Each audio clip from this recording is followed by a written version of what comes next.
예수님께서는 십자가를 지시기 위해서 고난과 어려운 길들을 가고 계시죠. 사람들은 그 길을 이해하지 못했습니다. 우리가 예수님을 믿기 전에는 이 말씀을 들었다면 오히려 예수님이 십자가에 지신 것들 이해하지 못했겠죠. 우리는 우리의 영광을 위해서 살아가는 사람들이기 때문에 오히려 예수님이 가시는 그 영광의 길을 깨닫지 못하고 여기 있는 모든 사람들처럼 비방하고 조롱하는 사람들과 같을 것입니다. 그러나 예수님께서는 그 십자가의 길이 죽음의 길, 어리석은 길이 아니라 생명의 길이요 승리의 길이라는 것을 우리에게 분명히 보여주시죠. 죄인이었던 바나바를 생명 가운데 다시 죄인이 아닌 생명에 있는 사람으로 만드는 것, 그건 단순히 그냥 대신해서 죄를 짊어지셨다 끝나지 않고 세상의 모든 죄를 짊어지러 가신 예수님의 모습을 잘 보여줍니다. 근데 오늘 십자가를 지시고 할 때에 그 예수님의 모습은 너무나도 처참했습니다. 사람들은 예수님을 향해서 비방하기 시작했죠. 지도자들은 오히려 예수님을 향해서 여러 가지 비웃기를 시작했습니다. 백성들이 서서 궁행할 때에 갈리라고 하는 그 종교 지도자들은 예수님 향해서 매우 크게 비웃으며 이렇게 말했죠. 네가 만약 그리스도이면 자신도 구원할지어다 라고 말합니다. 로마 군인도 그랬습니다. 내가 유대인이면 유대인의 왕이면 너를 구원하라 라고 말했죠. 옆에 있는 행학자 강도도 그랬습니다. 내가 그리스도가 아니냐 너와 우리를 구원하라 라고 비방하고 조롱합니다. 이들은 모두 예수님을 향해서 이렇게 말하고 있죠. 너 자신부터 먼저 구원해보라 라고 말합니다. 다르게 말하면 예수님은 자신을 구원할 수 없는 자라고 말하는 거죠. 십자가라는 극심한 고통의 현장 속에서 그들은 예수님을 진정한 구원자라고 인정하지 않습니다. 그 고통 속에서 스스로 벗어날 수도 없는데 어떻게 그 사람을 구원자라고 인정할 수 있겠습니까? 그들의 조롱은 단순한 개인의 모욕이 아닙니다. 고통을 회피하지 않고 십자가의 길을 가시는 그 구원자에 대한 불신과 또한 믿음이 없음을 분명히 보여주고 있죠. 예수님은 십자가를 통해 승리의 길을 가고 계시지만 사람들은 예수님을 향해서 이렇게 외칩니다. 당신은 패배자입니다. 예수님이 가시는 길은 승리의 길이라고 우리는 믿어서 의심하지 않지만 사람들은 그 예수님을 향해서 패배자라고 말하죠. 그들에게 구원자의 힘과 기적을 바랬지만 그 고통 속에 있는 예수는 어떤 기적도 어떤 구원의 힘도 베풀 수 없는 모습을 가지기 때문이죠. 십자가에 달리신 예수님을 조롱하면서 비방하면서 비웃으면서 오히려 거짓이라고 말하고 있습니다. 너 자신부터 구원하라. 예수님은 결코 힘이 없어서 가만히 계신 것이 아니죠. 기적을 베푸시지 못해서 그런 것이 아닙니다. 많은 사람들은 예수님을 향해서 동일하게 말합니다. 우리에게 빛을 비춰주시옵소서. 한 번만이라도 빛을 비춰주시옵소서라고 얘기합니다. 우리가 때로는 고난을 겪을 때죠. 우리는 이 지도자들과 때로는 비방하고 있는 군인들과 때로는 여러가 이 강도와 같은 말을 합니다. 예수님이 십자가에 못 박은 사람들이 무슨 짓을 하는지 알지 못한 채 비방했다라고 말합니다. 단순히 그냥 비방한 것이 아닙니다.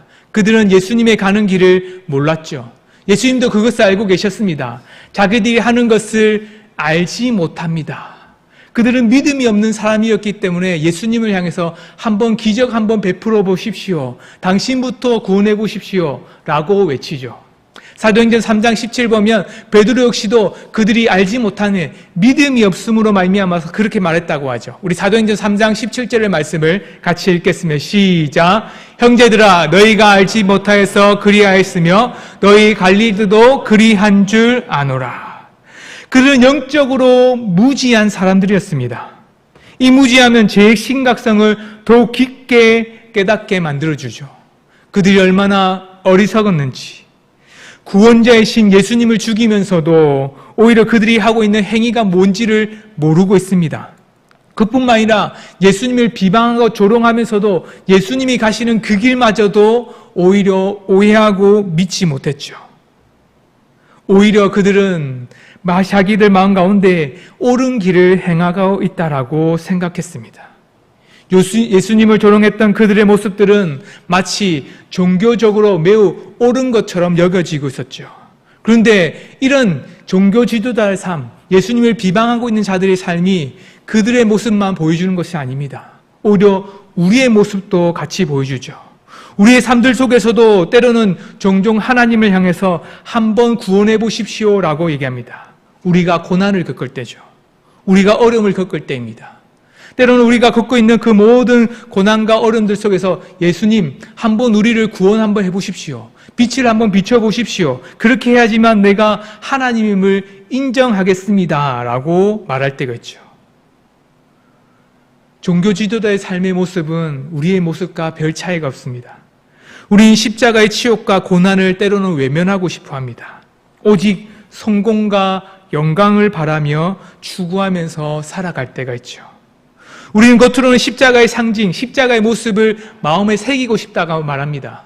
고난 뒤에 승리가 있고 죽음 뒤에 부활이 있다는 것을 믿는다, 십자가의 길을 따르겠다라고 말합니다. 그러나 실제의 삶 속에서는 고통조차 회피하고 싶은 것이 우리의 마음이죠. 결코 우리에게는 작은 패배도 있으면 안 될 것만 같은 마음을 가지고 있습니다. 우리가 때론 공경에 취하고 그뿐만 아니라 고난에 겪을 때마다 예수님을 향해서 외칠 때가 있습니다. 이 고난이, 이 공경이 하나님의 때입니까? 라고 물어보지 않고 우리가 어떻게 가야 되는지 묻지 않습니다. 단순히 이 고난을 피하게만 해주십시오 라고 외치죠. 예수님, 한 번만 우리에게 빛을 비춰주십시오. 예수님 한번 기적을 베풀어 주십시오. 우리를 한번 구원해 보십시오 라고 외치고 있죠. 예수님께 자신을 구원하라고 조롱했던 그 사람들의 모습은 마치 우리들의 모습과도 같습니다. 영적인 무지함과 같죠. 자기들이 하는 것을 알지 못한다고 했는데 사실은 우리의 기도도 우리 스스로를 알지 못할 때가 있죠. 우리는 예수님을 보면서 하나님께 기도하면서 나만의 하나님을 만들고 싶어 합니다. 때로는 고난과 어려움 속에서도 침묵하시는 하나님을 이해하지 못하죠. 기적과 성공을 보여주지 않으면 그분에 대한 믿음마저도 흔들릴 때가 우리들의 모습이기도 합니다. 우리의 신학적으로 많은 것을 안다라고 말합니다. 많은 것을 깨달았고 십자가의 길이 우리 안에 새겨졌다고 말합니다. 그런데 우리는 너무나도 알지 못함에도 불구하고 여전히 많은 것을 알고 있다라고 말하죠. 나는 이미 다 알고 있다라고 말합니다. 나는 이미 십자가의 길을 깨달았고 나는 십자가의 길을 새겼고 그렇기 때문에 나는 하나님이 하시는 모든 계획들을 알고 있다라고 착각하고 있죠. 우리들의 교만입니다.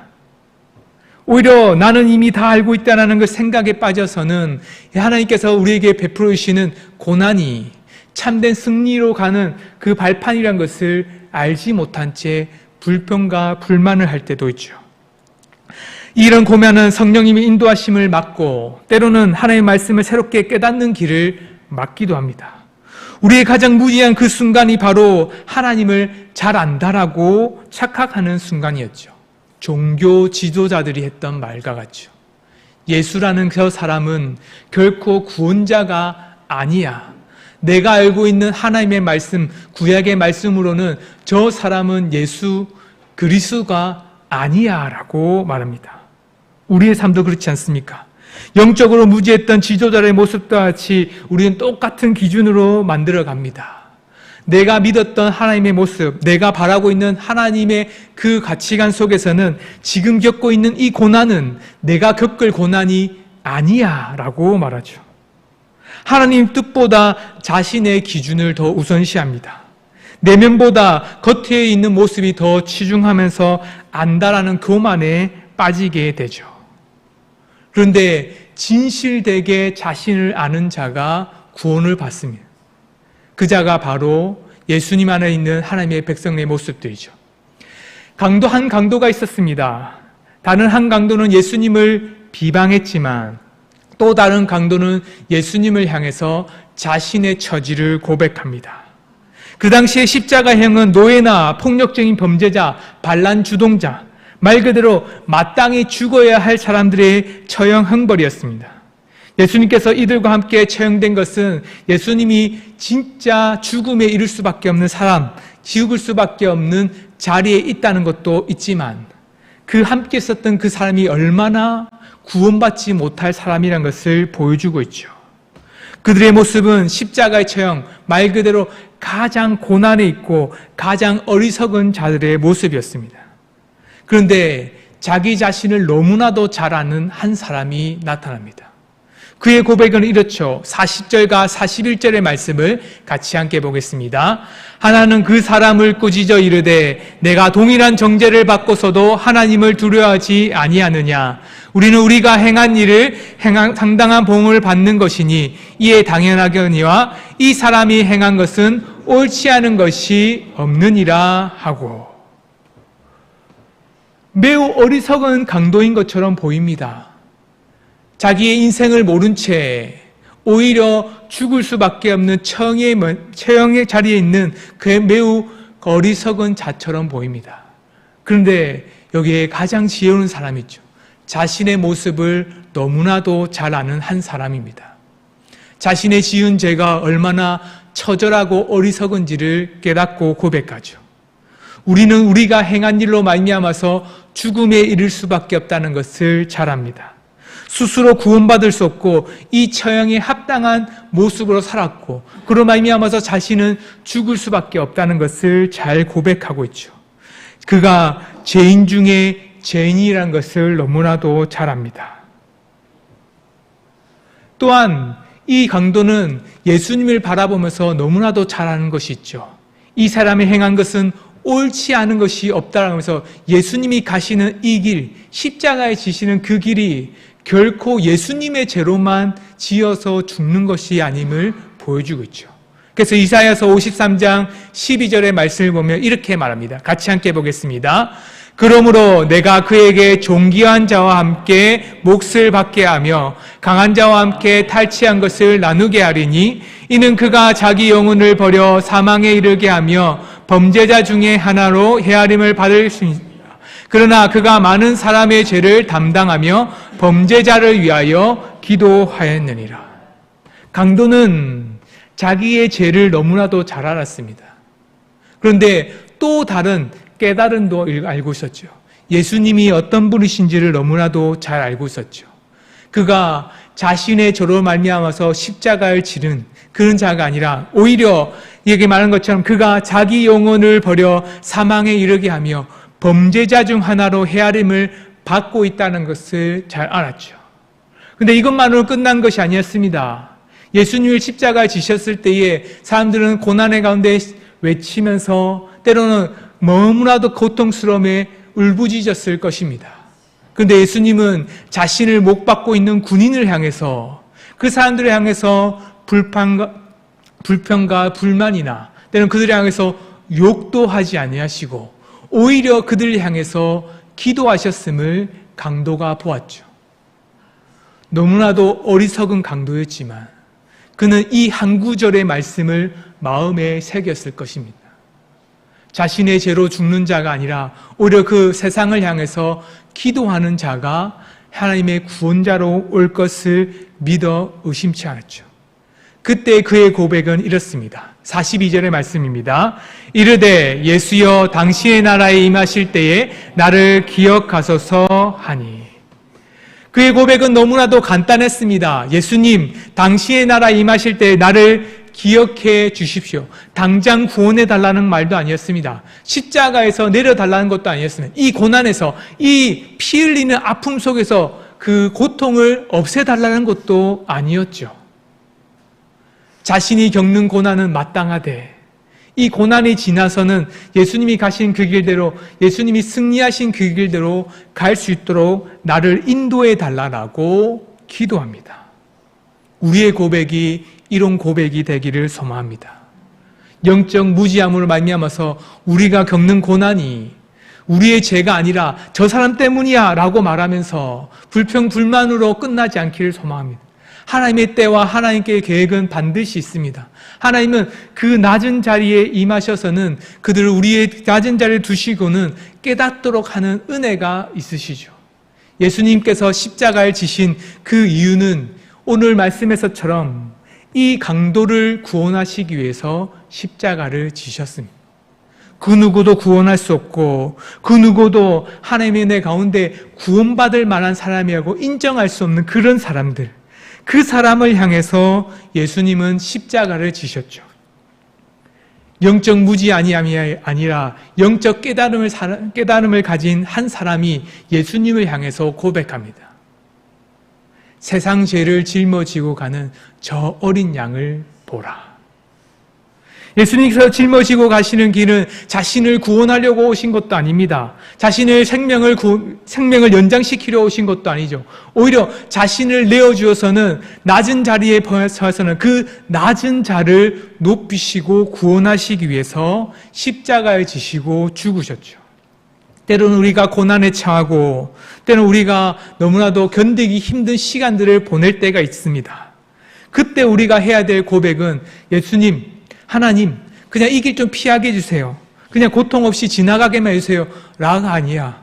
하나님, 하나님의 계획과 뜻이 있다면 이 고통과 어려움들이 지나간다 할지라도 그냥 마구 시간만 지나가는 것이 아니라 하나님의 계획대로, 하나님의 뜻대로 하나님의 구원을 베풀 하나님의 사람으로 저를 만들어가 주시옵소서라고 고백하는 거죠. 하나님의 때는 너무나도 강력합니다. 사람의 영적 어리석음으로 말미암아서는 모든 것이 다 불평과 불만처럼 지나갈 수밖에 없습니다. 출애굽하에서 광야에 머물렀을 때 많은 사람들은 기쁨과 즐거움으로 하나님께 찬송을 드렸습니다. 그런데 뒤에 애고의 왕과 군인들이 따라올 때 또다시 하나님을 향해서 불평불만을 외쳤죠. 또다시 홍해가 갈라지고는 홍해를 지났을 때 사람들은 또 하나님을 향해서 찬양했습니다. 근데 먹을 것과 물이 없을 때 또다시 하나님을 향해서 비방하고 비평하기 시작했죠. 먹고 마시니 또 배불렀습니다. 그런데 먹는 것이 너무나도 계속되니까 불평과 불만이 매출하기가 싫고 만나가 싫다나 또 불평합니다. 그런 불평 가운데 하나님께서는 또다시 하나님의 은혜로 그들을 인도하시죠. 그들을 인도하기 위해서 가데스 바네에서 가나안 땅에 들어가게 하셨습니다. 그러나 그 가운데 10명의 사람들은 또 불평불만하여서 이스라엘 백성들은 하나님 향해서 지금 이 겪는 고난이, 지금 이 옆에 있는 이 너무나도 힘든 일들을 겪지 않게 해달라고 고백하는 것이 아니라 오히려 불평과 불만만을 외치고 살았죠. 예수님께서 십자가에 지신 이유는 가장 낮은 자를 구원하시기 위해서 그 예수님은 십자가의 길로 가셨습니다. 우리 역시도 사람들이 감당하지 못할 것 같은 매우 우리가 어리석게 구원받을 수 없을 것만 같은 자리에 처할 때도 있습니다. 그때마다 우리는 불평과 불만으로 만들어 간다면 결코 하나님 앞에 승리의 길로 갈 수 없습니다. 오히려 우리는 이 길을 지나야 반드시 하나님의 구원이 임할 것을 믿고 하나님께서 우리를 향해서 행하시는 놀라운 은혜, 낙원이 있다는 것을 깨닫고 하나님만이 나의 구원자라고 붙들며 살아가기를 소망합니다. 어리석은 자들의 길이 아니라 하나님의 지혜가 있음을 깨달읍시다. 그래서 고린도전서 1장 21절은 우리에게 하나님의 지혜가 얼마나 놀라운지를 이렇게 말합니다. 함께 같이 보겠습니다. 하나님의 지혜에 있어서는 이 세상이 자기 지혜로 하나님을 알지 못하므로 하나님께서 전도에 미련한 것으로 믿는 자들을 구원하시기를 기뻐하셨도다. 주님의 승리는 힘과 권력으로 얻어지는 것이 아니라고 말합니다. 가장 깊은 고난 통해서 완성된다라고 우리에게 보여줍니다. 예수님께서 십자가에 달리셨을 때 세상은 그분을 향해서 조롱했습니다. 당신부터 구원해 보십시오. 자신을 구원해 보라고 말합니다. 한번 구원의 빛을 비춰보십시오. 그러면 한번 믿어보겠다라고 말합니다. 세상의 눈에는 십자가의 패배로 보입니다. 때로는 세상이 교회가 패배했던 것처럼 보입니다. 세상의 눈은, 세상의 판단은 그렇게 봅니다. 그러나 하나님의 눈과 하나님의 판단은 다르죠. 하나님은 그 고난의 길을 걷고 있는 자들을 향해서 승리가 있다라고 말씀하십니다. 그 고난을 마땅히 받아들이고 전적으로 하나님, 예수 그리스도를 의지했던 강도에게 해주셨던 그 낙원처럼 고난의 길을 묵묵히 걸어가고 그 길 가운데서 하나님의 뜻을 따라서 전적으로 하나님을 의지하는 자들에게 주시는 기적과 주시는 승리가 있음을 우리에게 말씀합니다. 주님의 승리는 우리의 힘으로 얻어지는 것이 아닙니다. 주님께서 홀로 감당하신 고난과 희생의 결과입니다. 십자가의 길을 따라갔던 한 사람, 구레네 사람 시몬이라는 사람이 있습니다. 그는 스스로 짊어진 것이 아니라 예수님을 따라가는 길 가운데에 억지로 짊어지고 갔습니다. 그러나 예수님이 가시는 길 한 발짝 한 발짝을 따라갈 뿐이었죠. 자기 십자가를 지우고 가라고 말합니다. 주님의 승리의 길은 그런 것입니다.